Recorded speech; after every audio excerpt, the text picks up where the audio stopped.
검찰이 어제 더불어민주당 이재명 대표를 백현동 개발 의혹 배임 혐의로 기소했습니다. 이미 두 개의 재판을 받고 있는 이 대표는 부담이 더욱 커지게 됐는데요. 사회부 법조팀장 맡고 있는 팽지웅 기자와 함께 검찰의 기소 내용, 앞으로의 재판 일정과 전망 정리해보겠습니다. 어서 오십시오. 네, 안녕하세요. 네, 안녕하십니까. 지난달 이 대표에 대한 구속영장이 기각된 이후 이 검찰이 사건 처리를 고심을 했는데 결국 백현동 의혹을 먼저 기소를 했습니다. 네, 그렇습니다. 말씀하신 것처럼 지난달 27일에 이제 이재명 대표에 대한 구속영장이 기각된 이후 이 사건에 대해서 검찰이 어떻게 처리를 할지 고심의 순간을 계속 이어나갔는데 어제였죠. 어제 백현동 의혹을 먼저 불구속 기소하는 방향으로 잡았습니다.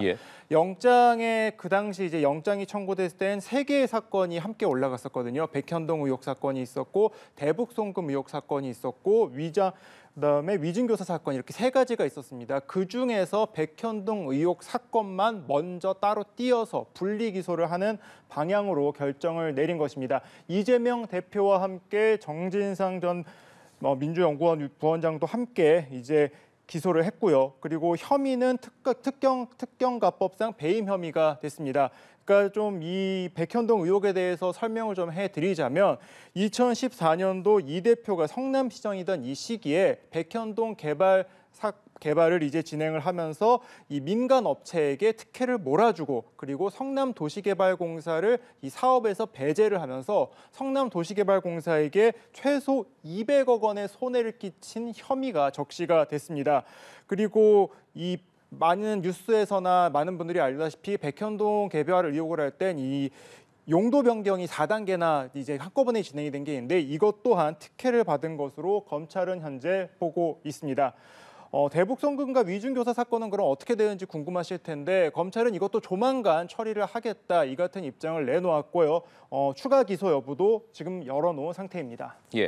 지난달 법원 구속영장 기각하면서 이 해당 의혹에 직접 증거가 부족하다고 지적을 했는데 검찰은 혐의 입증 자신하고 있지 않습니까? 네, 그렇습니다. 이 검찰이 영장을 청구했고 법원이 기각을 하면서 이 범죄에 대해서의 직접 증거에 대한 여부도 좀 설명을 했었는데 이 백현동 의혹 사건 같은 경우에는 직접 증거가 부족한 것으로 보인다라는 의견을 내놓았습니다. 검찰은 이 부분에 대해서 이제 기자들에게 설명을 할 때요. 이 부분에 대해서는 좀 어떻게 생각하냐 의견을 물어보니까 검찰은 자기들은 그렇게 생각하지 않는다. 법원이 직접 증거가 부족하다고 봤지만 본인들이 조사한 바에 따르면은 충분히 관련된 증거들을 모아놨고 그리고 특히 이제 이 사업이 진행되는 동안 성남시장이 이제 사인하는 공문들도 있을 거고 관련자들도 있을 거 아닙니까? 그 사람들의 결제한 사인 공문도 확보를 했고 여러 이 증언들도 현재 지금 확보를 해놨기 때문에 법정 다툼으로 가고 법원에 가면은 충분히 소명이 될 것으로 혐의가 이제 입증이 될 것으로 보인다라고 자신감을 보이기도 했었고요. 이 세 가지의 사건을 두고 이 사건 처리 방향을 이제 예측을 좀 했었을 때 사실은 위증교사 의혹이 먼저 기소가 되지 않겠느냐라는 전망도 나왔었습니다. 그 이유가 법원이 영장 기각을 할 때 설명했었던 것 중에 하나가 위증교사 의혹에 대해서는 어느 정도 소명이 된다고 봤기 때문에 법원에서 소명을 한 부분이 있으니까 위증교사 의혹을 먼저 기소를 하고 그 뒤에 추가 수사를 한 다음에 백현동 의혹을 기소하지 않겠느냐 이런 전망이 나왔었는데 검찰은 이미 조사한 것만으로도 법원에서 혐의가 소명될 수 있다 이렇게 보면서 백현동 의혹을 먼저 기소했습니다. 또 살펴봐야 할 게 이 병합 신청 같은데 어제 이 대표의 이 백현동 의혹을 기소를 하면서 그 앞서 기소했던 대장동 의혹 사건과 이 병합을 신청을 했습니다. 네, 그렇습니다. 이거 어떤 의미로 봐야 될까요? 올해 초에 이제 대장동 사건 같은 경우에는 검찰이 앞서 조사를 했고 먼저 기소를 한 사건입니다. 그 이후에 지금 법원에서 재판이 이미 넘겨졌고 지난주에 첫 공식 재판이 열려서 이재명 대표가 출석해서 법정에 서기도 했었거든요. 지금 재판이 이렇게 굴러가고 있는 상황에서 백현동 의혹 사건을 그 재판에 더해달라고 재판부에 요청을 한 것입니다. 이걸 병합이라고 하거든요. 한 재판이 지금 계속 이어지고 있는 상황에서 재판부에 또 다른 이것도 같이 좀 봐달라. 같은 재판부에 이 사건도 같이 봐달라라고 검찰이 요청을 한 것입니다. 그렇게 된 이유를 좀 취재를 해보니까 검찰은 이 대장동 위례 사건과 백현동 사건에 똑같이 배임 혐의를 적용을 했고요. 그리고 범죄 구조상 매우 비슷한 형태를 갖고 있다라고 지금 보고 있습니다. 대장동 사건도 백현동 사건과 마찬가지로 이 민간업자에게 특혜 의혹을 준 것이 지금 주요 핵심 사안인데 백현동과 지금 앞서 말씀드린 것처럼 좀 비슷한 구조지 않겠습니까? 그래서 법원에서 판단을 할 때 이 두 가지의 사건을 같이 놓고 보면은 조금 더 이 혐의 입증에도 좀 더 힘이 실리지 않겠느냐, 이 같은 전략을 지금 검찰은 한 것으로 보여지고 있는 상황이고요.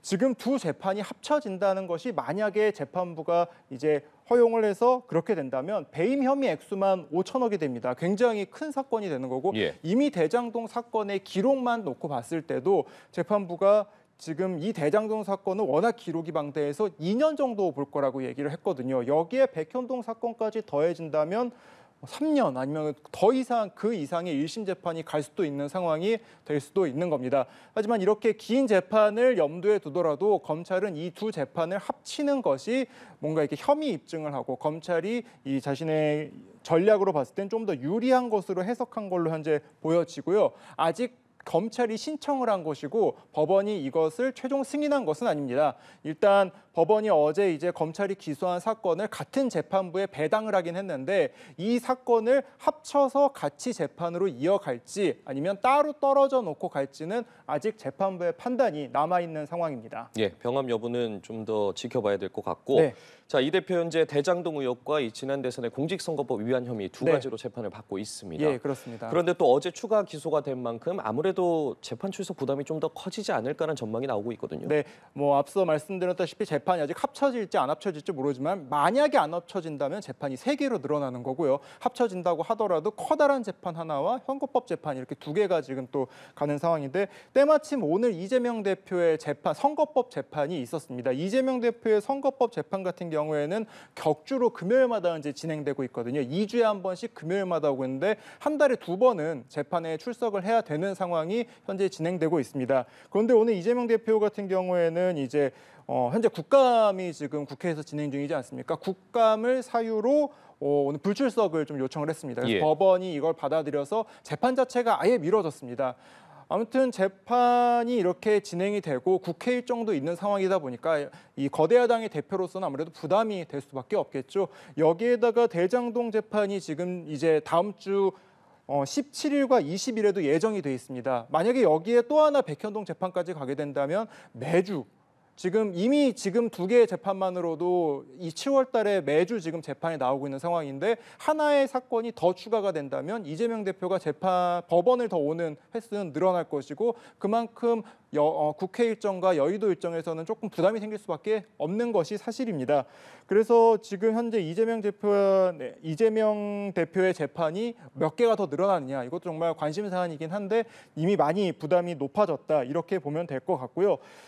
다음 주에도 일단 대장동 재판이 2차례나 있습니다. 예. 지금 이재명 대표가 지난주에 이제 그동안 금식 때문에 금식을 하면서 이제 재판을 진행하지 못한 부분이 있었는데요. 다음 주에 2번의 재판이 있는 상황에서 출석을 할지 말지는 아직은 정확히 알려지지 않은 상태이고 재판이 어느 정도 빠른 속도로 진행되느냐 이 부분도 지금 함께 지켜봐야 될 것 같습니다. 예.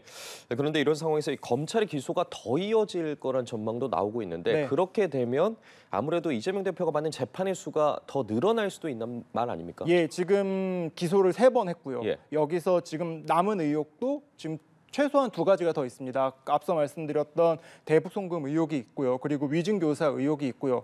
거기다가 심지어 위증교사 의혹 같은 경우에는 법원이 이미 어느 정도 소명이 됐다고 판단을 1차 했기 때문에 이 의혹 같은 경우에는 기소를 했을 경우에는 좀 더 빠른 재판이 또 진행이 될 수 있습니다. 지금 그렇게 위증교사 의혹 같은 경우에는 따로 재판과 병합될 가능성도 낮거든요. 그러면 별도의 재판이 하나 더 생길 수가 있고요.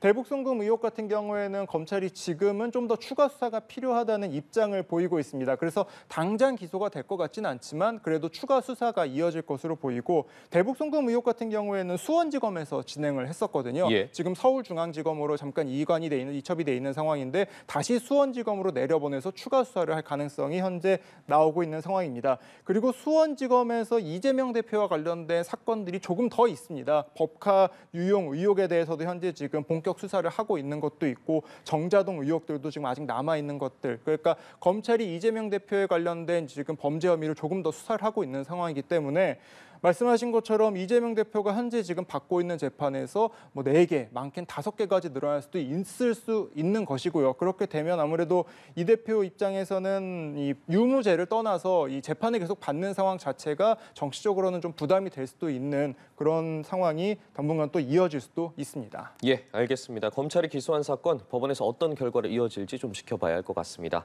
지금까지 사회부 법조팀장인 팽재용 기자와 이야기 나눠봤습니다. 말씀 고맙습니다. 맞습니다.